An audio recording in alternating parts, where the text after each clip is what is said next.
सभी को जय माता जी की, जय मां करणी, जय श्री राम, ओम नमो बुद्धाय, जय महाराणा प्रताप, जय महाराणा सांगा। आपको बता दूं कि जो ये मैटर चल रहा है किसी से छिपा हुआ नहीं है, लेकिन अब इस पे हम सभी का एक आखिरी निर्णय होगा। जो सभी मेरे समाज के व सर्व समाज के जितने वरिष्ठ भाई हैं, सामाजिक भाई हैं, उन सब का एक निर्णय 12 अप्रैल का रखा गया है, जिसमें हम सभी आगरा पहुंचेंगे और उसी दिन महाराणा सांगा की जन्म जयंती है, तो हम बड़ी धूमधाम से वो जयंती भी मनाएंगे और वहीं पे जाकर के अब रामजी लाल से इसका जवाब लेंगे और उसको बाकायदा प्रेम से समझाएंगे।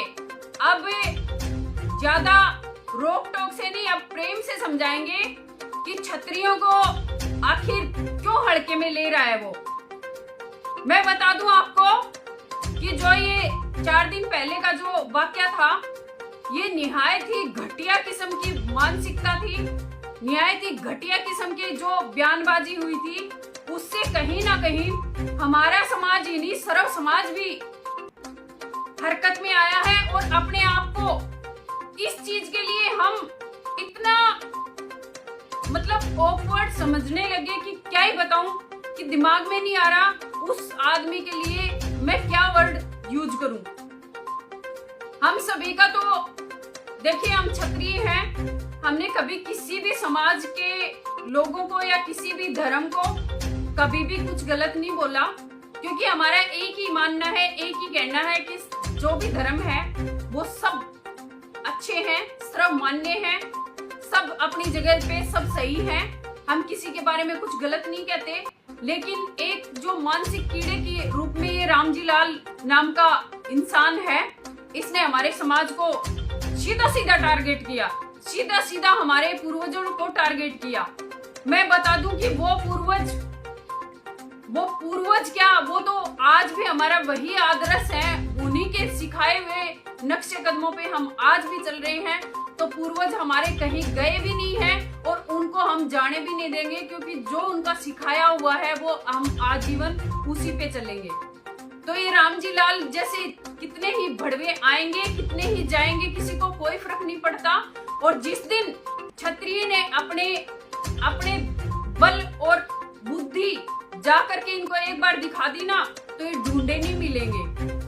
आज मैंने देखा कि लोकसभा में जब इनको स्पीकर साहब ने बोलने के लिए कहा, तो इनका विरोध हुआ।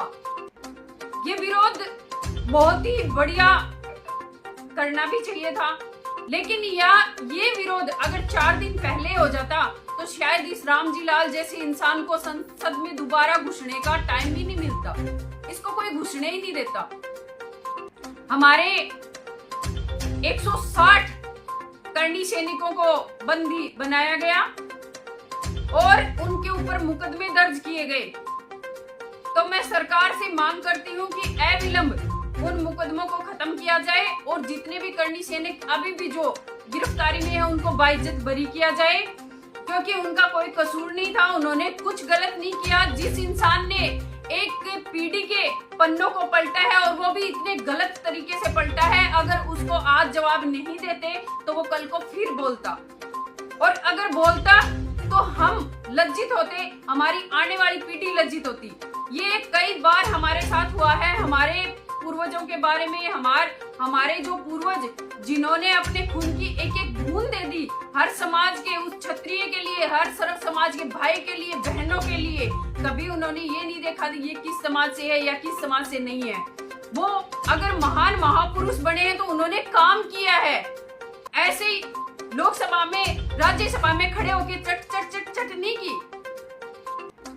अभी तो सिर्फ एक ये ट्रेलर था, अभी मूवी तो बाकी है और ये मूवी जल्दी लॉन्च होने वाली है। अगर रामजी लाल 12 अप्रैल से पहले कोई प्रतिक्रिया नहीं देता है तो ये ध्यान रखना कि अभी पीछे तो 2 दिन पहले तो सिर्फ एक करनी सैनिक हमारे आए हैं। अब की बार सर्व समाज का जो भूचाल आएगा ना, तू रोक नहीं पाएगा। अभी तो ये घर में घुसे भी नहीं थे, लेकिन अब की बार क्या होगा, तेरे बस की या मेरे बस की रहेगी नहीं, क्योंकि उस टाइम पे छतरानियां हम आगे का संभालेंगे और जो छतरियां होंगे वो पीछे हमारे बैक साइड खड़े रहेंगे। इसलिए सावधान हो जा, अब हम बख्शने वाले नहीं हैं। हम आ रहे हैं 12 अप्रैल को आगरा में, मिलते हैं वहीं पे, क्योंकि जैसा तेरा घमंड है ना, उस घमंड को तोड़ने की ताकत हम क्षत्रिय रखते हैं और तोड़ते हैं और दिखाते हैं कैसे टूटता है और कैसे मरोड़ा जाता है। आते हैं हम 12 अप्रैल को, इंतजार कर हमारा, क्योंकि अब इंतजार के सिवाय तुम्हारे पास कुछ बचा भी नहीं है। हम आते हैं और तुम्हें सिखाते हैं कि क्या है हम क्षत्रिय और क्या हमारी गरिमा है और क्या हमारे महापुरुष हैं। सभी को जय माता जी की, जय मां करनी।